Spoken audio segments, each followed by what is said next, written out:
Chapter 22, The Delectable Mountain. Christian and Hopeful then went on until they came to the Delectable Mountains, which belong to the Lord of that hill of which we have spoken of before.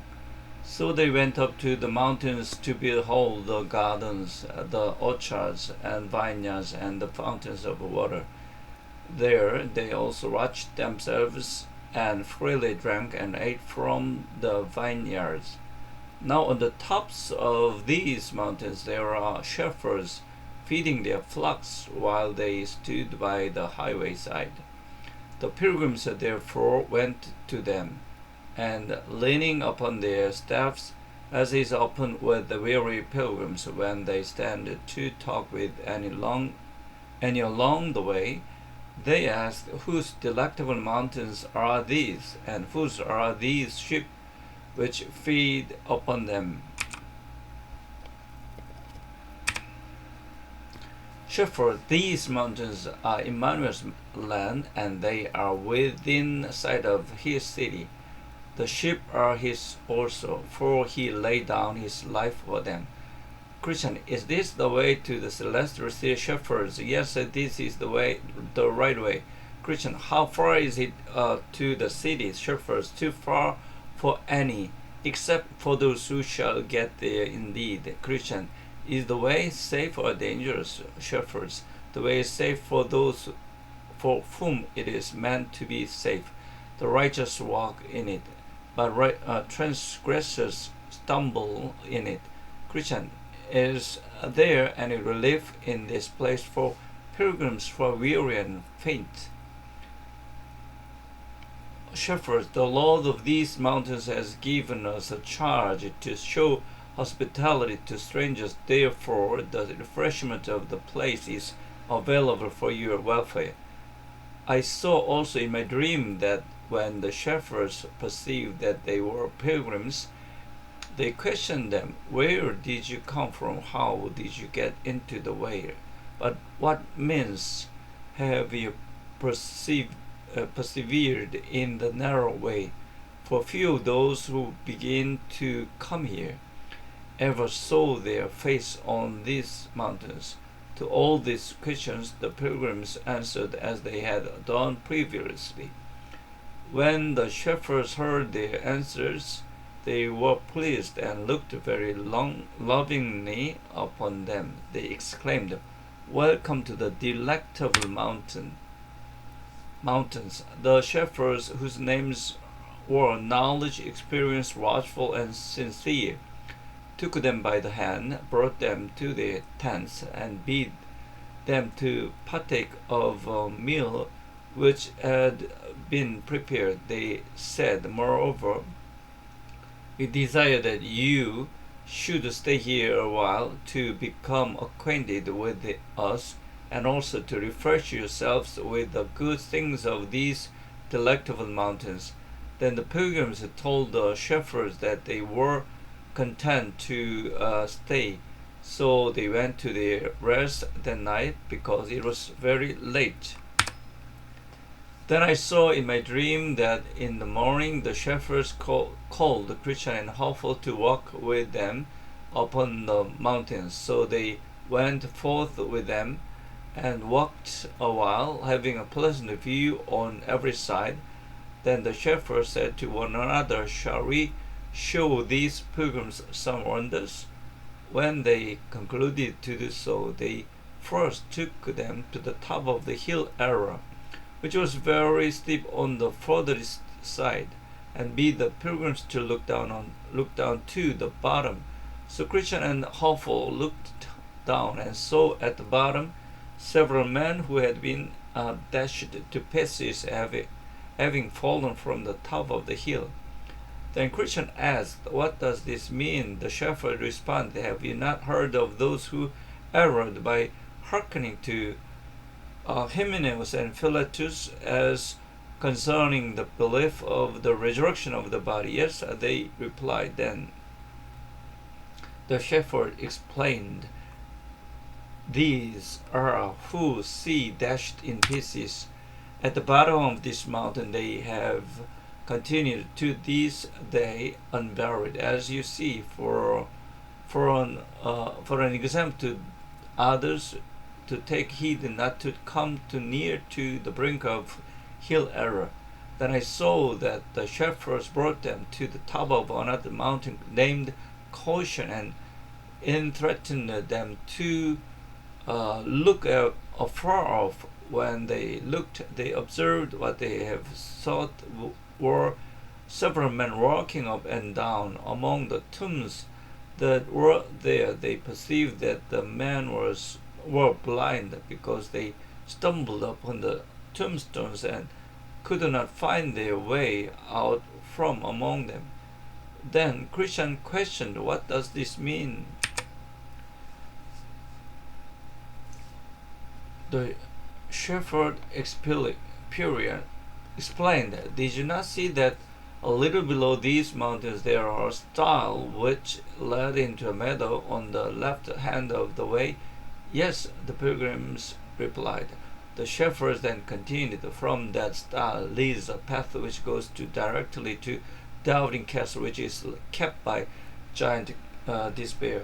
These blind men among the tombs were once on pilgrimage, just as you are now. When they came to that stile, because the right way was rough, they chose to go out to it and into the meadow. They were then captured by a giant Despair and cast into Doubting Castle. After they had been kept a while in the giant dungeon, he gouged out their eyes and led them among those tombs where he had left them to wander to these every day. So the sayings of the wise man is fulfilled: whoever strays out of the way of wisdom shall remain in the congregation of the dead. Then Christian and Hopeful looked upon one another with tears gushing out, yet they said nothing to the shepherds. Then I saw in my dream that the shepherds led them to another place where there were a door in the side of a hill. They opened the door and bid the pilgrims to look in. Peering in, they saw that it was very dark and smoky. They also thought that they heard a rumbling noise as of fire and a cry of some who were tormented, and that they smelled the scent of brimstone. "What does this mean?" Christian inquired. The shepherds told them, "This is a byway to hell, a way that hypocrites go, namely, just as sell their birthright with Esther, and such as sell their master with Judah, and such as blaspheme the gospel with Alexander, and such as lie and deceive with Ananias and his wife Sapphira." Then Hopeful questioned the shepherds. "I perceive that all of these once had a reputation as being pilgrims, just as we do. Had they not?" Shepherds: "Yes, and some held to it for a long time too." Hopeful: "How far they went on in pilgrimage, yet notwithstanding they were thus miserably cast away." Shepherds: "Some not so far as these mountains, and some went further." Then the pilgrims said to each another, "We had need to cry to the strong one for strength." Shepherds: "Yes, and you will also have need to use that strength, and you have it." By this time the pilgrims desired to resume their journey, and the shepherds agreed. So they walked together towards the end of the mountains. The shepherds then said to each other, "Let us here show the pilgrims the gates of the celestial city." If they had skill to look through our special telescope. The pilgrims cordially agreed and were taken to the top of a high hill called Clear, and were given the telescope, and they attempt to look, the remembrance of that last thing that the shepherds had shown them made their hands shake. With this impediment, they could not look steadily through the telescope. Yet they thought they saw something like the gate of the city, and also some of the glory of that place. Then they went away and sang this song.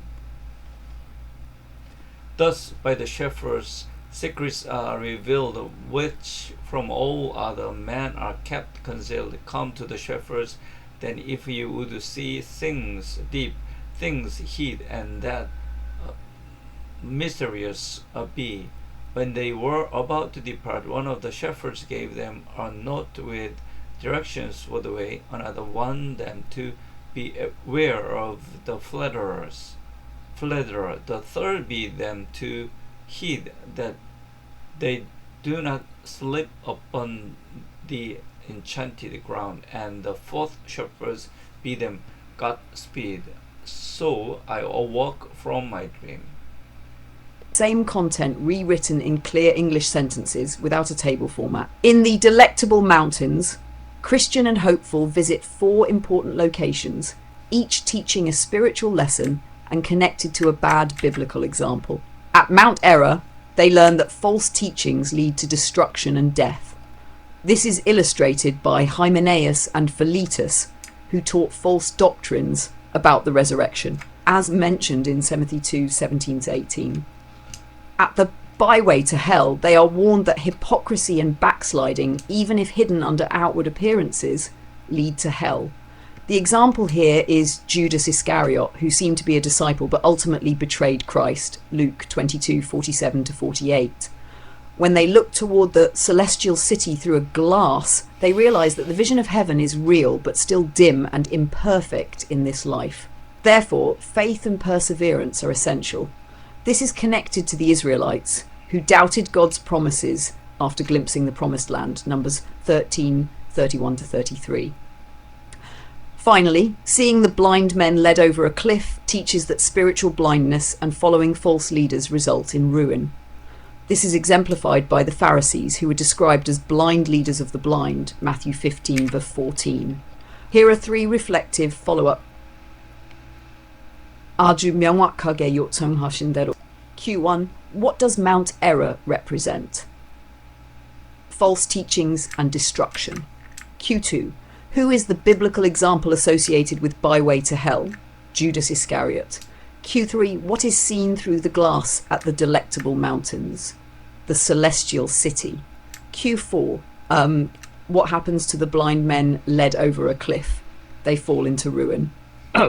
Who are the false leaders mentioned at the cliff? The Pharisees. Show Christian and Hopeful the byway to hell, to warn them that even those who appear religious can fall into hell through hypocrisy and backsliding. Q7. What lesson is taught by viewing the celestial city through a glass? That believers must live by faith and perseverance because the vision of heaven is real but still imperfect in this life. How does the example of the Pharisees relate to the blind men falling over a cliff? It shows that following spiritually blind leaders results in destruction and emphasizes the need for true spiritual discernment. Here are 3 more thought-provoking questions you can consider.